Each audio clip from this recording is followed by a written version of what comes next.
दिया है। देखिए बेहद अहम खबर है। कल रात को ये जो कुछ हुआ, करीब 5 से 6 घंटे इसको लेकर जो है वो सनसनी थी पूरे इलाके में, हॉर्मूज में, ईरान में और खासतौर पर केशम आइलैंड और बंदर अब्बास में। आधी रात को कल जो है वो केशम आइलैंड पर अचानक धमाके की आवाज आती है। इसी तरह की आवाज बंदर अब्बास पे भी आती है, खासतौर पर केशम आइलैंड के आसपास। अब हुआ ये कि पहले इस तरह की खबरें जो हैं, ईरान के जो मीडिया आउटलेट्स हैं उन्होंने अपनी ये खबरें चलाई कि केशम आइलैंड में धमाके हुए हैं। हालांकि ये किसी ने नहीं कहा कि ये हमला है या नहीं है। कुछ देर बाद ईरान की अथॉरिटीज की तरफ से ये बात कही गई कि केशम आइलैंड पे किसी तरह का कोई नुकसान नहीं हुआ है, यानी जमीन पर कोई चीज नहीं गिर पाई। ऐसे में सवाल उठने लगे कि आखिर ये अचानक केशम आइलैंड पर धमाके, आसमान में ये धमाके हुए थे, ये धमाके हुए कैसे?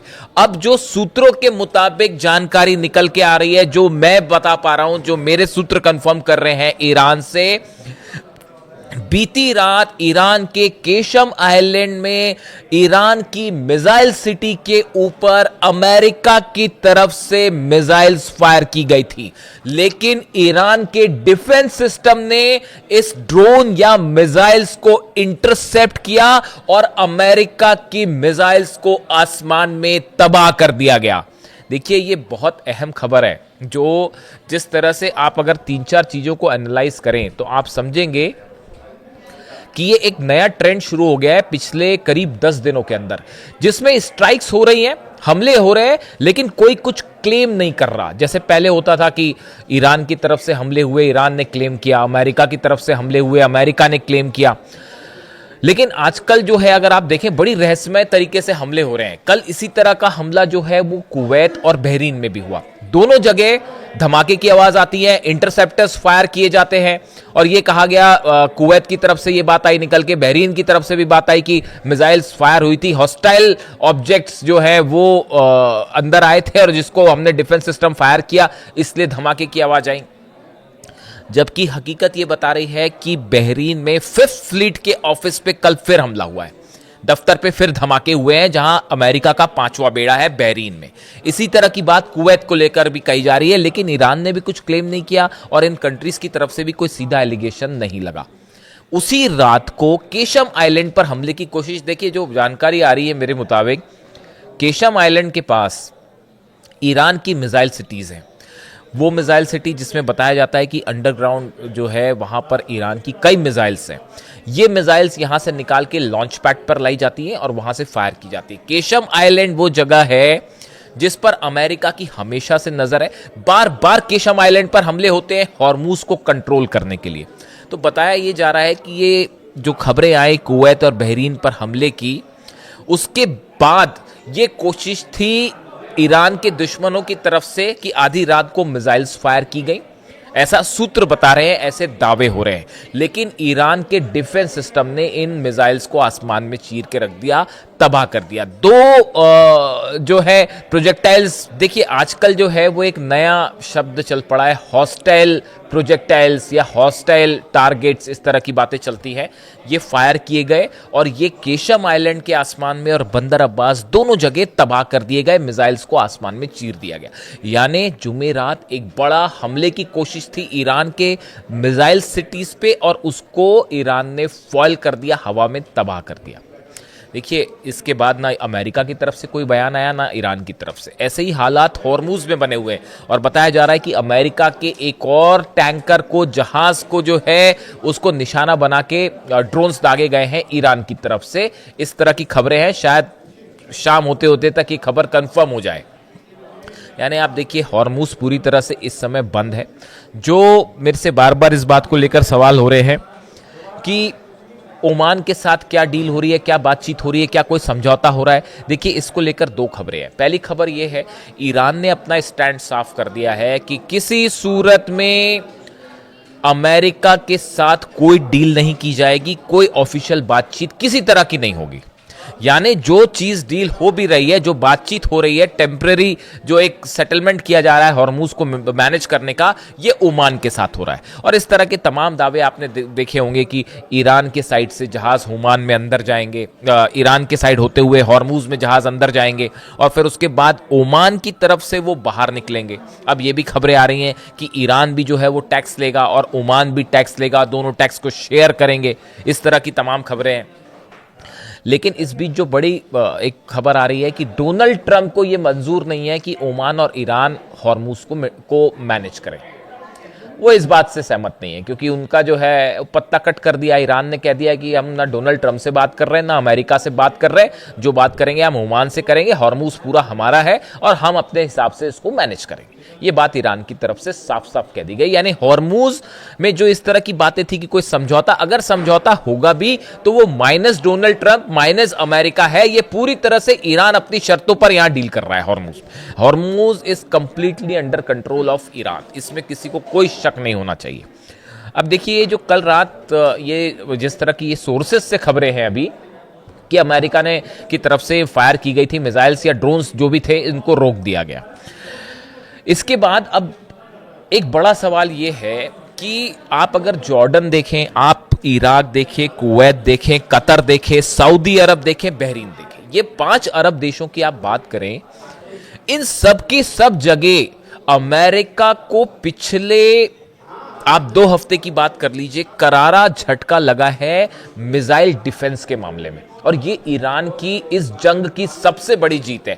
देखिए एक रिपोर्ट सामने आई है, उसके मुताबिक जॉर्डन में अमेरिका की जो डिफेंस मिसाइल्स हथियार रखे हुए थे उनमें 50% तबाह कर दिए गए। ये बहुत बड़ा दावा है। ईरान ने जो हमले किए जॉर्डन, देखिए मैंने आपको कहा था जिस दिन ये हमले हुए थे जॉर्डन पे, तभी मैंने आपको कह दिया था कि देखिए बड़ी संख्या में प्लेन जो है वो तबाह हुए हैं, बड़ी संख्या में यहां हथियार तबाह हुए हैं, ऑयल टैंकर्स जला दिए गए हैं, रडार्स जला दिए गए हैं। अब रिपोर्ट सामने आ रही है कि जॉर्डन के बेस पे 50% अमेरिकी हथियार जला डाले गए, तबाह हो गए, उसमें सब शामिल है। इराक में 60% से ज्यादा जो अमेरिका की पेट्रियट मिसाइल या सिस्टम्स थे वो तबाह कर दी गए। कुवैत की बात करें, 55% हथियार साजो सामान अमेरिका का जला दिया गया है, ईरान ने अपनी मिसाइल्स मार मार के। कतर में 65%, आप सोचिए अल उदैद बेस पर कैसे हमले हुए होंगे।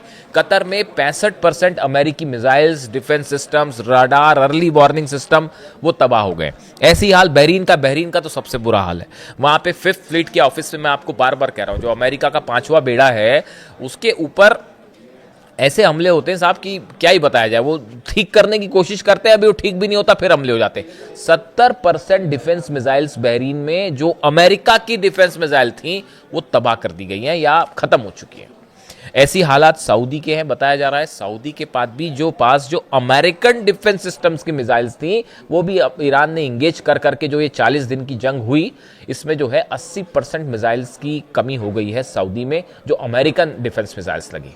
यानी आप देखें इन सब देश की अगर आप बात करें, Jordan, Iraq, Kuwait, Qatar, Bahrain, Saudi, सब जगह ईरान ने वो मार मारी है कि यहां पर बेस, अपने जो बेस हैं वो मेंटेन करना मुश्किल हो गया। इसीलिए मैं आपको ये बात कह रहा था कि जो पिछली निर्देश आए मुस्तफा खामनेई साहब की तरफ से, उसमें यह बात साफ कर दी गई कि अब ईरान जिस मकसद से, जिस गोल से आगे चल रहा है वो सिर्फ यह है कि अरब में अमेरिका के जितने बेसिस हैं वहां से अमेरिका के पैर उखाड़ने हैं।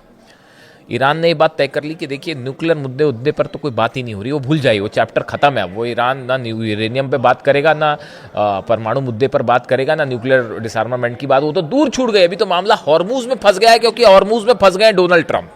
अगर हॉर्मूज नहीं खुला तो हाहाकार मच जाएगा। तो वो अभी पूरा जोर इसी पे लगा रहे हैं किसी तरह। पहले हॉर्मूज खुला हुआ था, ईरान पर जब हमला किया उसके पहले सब कुछ ठीक था, हॉर्मूज खुला हुआ था, खुद ने आके वहां पर बंद करवा दिया। अब हालात ये है कि अब उसको, जब ईरान ने अब गर्दन पकड़ ली है तो छटपटा रहे हैं और खोल नहीं पा रहे उसको। तो ईरान का आप देखिए स्टैंड कैसे चेंज हुआ। ईरान ने 2-3 चीजें कर दी हैं बड़ी अहम। एक तो उसने अपना गोल तय कर दिया है कि अमेरिका को अरब बेसों से खाली करवाना है, वापस भेजिए फोर्सेस, उसके बिना रुकेंगे नहीं। यही स्ट्रैटेजी अली खामनेई साहब की थी, जो पूरी तरह से अब अडॉप्ट कर ली है ईरान ने, आरजीसी ने। अहमद वाहिदी साहब। दूसरी स्ट्रेटेजी आप देखिए, जितने अरब देश हैं जो कि ईरान के खिलाफ अमेरिका की गोद में जा बैठे थे और जहां अमेरिकन फोर्सेस थी और अमेरिका को अपनी जमीन दे रहे थे हमला करने के लिए, भूलना मत इस बात को कि जो अली खामनेई साहब पर जो फाइटर जेट्स ने हमला किया ना, वो इन्हीं अरब देशों से टेक ऑफ कर रहे थे, वो अमेरिका से उड़ के नहीं आए थे, वो सिर्फ अमेरिकन जो बेसिस हैं अरब देशों के यहीं से टेक ऑफ किए थे। तो ईरान ने तय कर लिया कि जितने अरब देश हैं इनके जितने बेस हैं इन पर रुक रुक के हमले जारी रखने हैं, जब तक ये खत्म करके अपना यहां से जो है निकल ना जाए अमेरिकन फोर्स, तब तक हमला करते रहिए। आप देखिए हर 2 दिन बाद हमले होते हैं। दुबई पर हमला हुआ, 60 ठिकाने पे ड्रोन स्ट्राइक थी, वो मतलब मेरे मुताबिक तो ड्रोन स्ट्राइक थी, अब यूएई की सरकार जो कहे, लेकिन उसका जो पैटर्न है, जो नुकसान हुआ है वहां पर जेबल अली पोर्ट पर, वो ये बता रहा है इंडस्ट्रियल एरिया पे कि साहब ये ड्रोन स्ट्राइक्स के निशान है। आप देखिए उसके 2 दिन बाद कल खबर आ गई कुवैत और बहरीन में फिर से हमले हो गए। इसके पहले जॉर्डन पर सरप्राइज अटैक हो गया था। बातचीत चल रही है, तो अब जो है ईरान ने कहा साहब ऐसा है, आपका ये सीजफायर जंग का तमाशा बहुत हुआ, अब हम आपको बताएंगे क्या करना और क्या नहीं करना है। यानी ये रुक रुक के अरब देशों पर हमले जारी हैं और ईरान ने तय कर लिया तब तक हमले करेगा जब तक ये बेस खाली करके अमेरिका निकल नहीं जाता। तीसरी बात, हॉर्मुज पर किसी तरह की बात अमेरिका से डील करने को ईरान तैयार नहीं है। अगर आपको ऐसी खबरें मिलती हैं कि पर्दे के पीछे से अमेरिका से बातचीत हो रही है, कुछ हो रहा है और कुछ अमेरिका के साथ डील हो रही है, ऐसा बिल्कुल नहीं है। जो कुछ ईरान तय कर रहा है अपनी शर्तों पे तय कर रहा है, और हॉर्मुज की हालत ये है, हॉर्मुज चोक है पूरी तरह से। अभी मैंने सऊदी की तो बात की ही नहीं, वो जो हूती ने हमले किए, हूती ने जो है, हूती का दावा है कि हमने 100 से ज़्यादा सऊदी अलाइंड जो फोर्सेज है, यमन की सेना और सऊदी की सेना जो है, इसके 100 से ज़्यादा सैनिक मार गिराए, ऐसा हूती का दावा है। 40-50 मौत तो कंफर्म भी हो गई हैं, लेकिन हूती का कहना है कि हमने 100 से ज़्यादा सेना मार दी है और उसमें कई सऊदी के अधिकारी भी मारे गए। इस पर हम अलग से फिर कभी बात करेंगे। ये बड़ा झटका है सऊदी के लिए। देखिए सऊदी इसीलिए मोहम्मद बिन सलमान जंग में अंदर नहीं जाना चाह रहे थे, लेकिन जैसा एक्सपर्ट्स बताते हैं कि अमेरिका के बहकावे में आके मोहम्मद बिन सलमान ने एंटर कर दिया। जो जहाज ईरान से आ रहा था, सना में लैंड हो रहा था, उस पर हमला कर दिया। उसके बाद अब देखिए जंग में अंदर आ गए, अब भागते रास्ता नहीं मिल रहा है। और अब 100 सैनिक, यमन की सेना के 100 सैनिक मारे गए और बताया जा रहा है कि उसमें अरब के कुछ अधिकारी जो हैं, सऊदी अरब के जो सेना के कुछ अधिकारी वहां गए थे, वो भी मारे गए। ऐसे भी दावे हो रहे हैं। तो इसमें बड़ी सारी चीज़ें काम कर रही। देखिए अंदर ही अंदर बहुत सारा डेवलपमेंट हो रहा है और ईरान ने बहुत ही एग्रेसिव अप्रोच ले लिया है।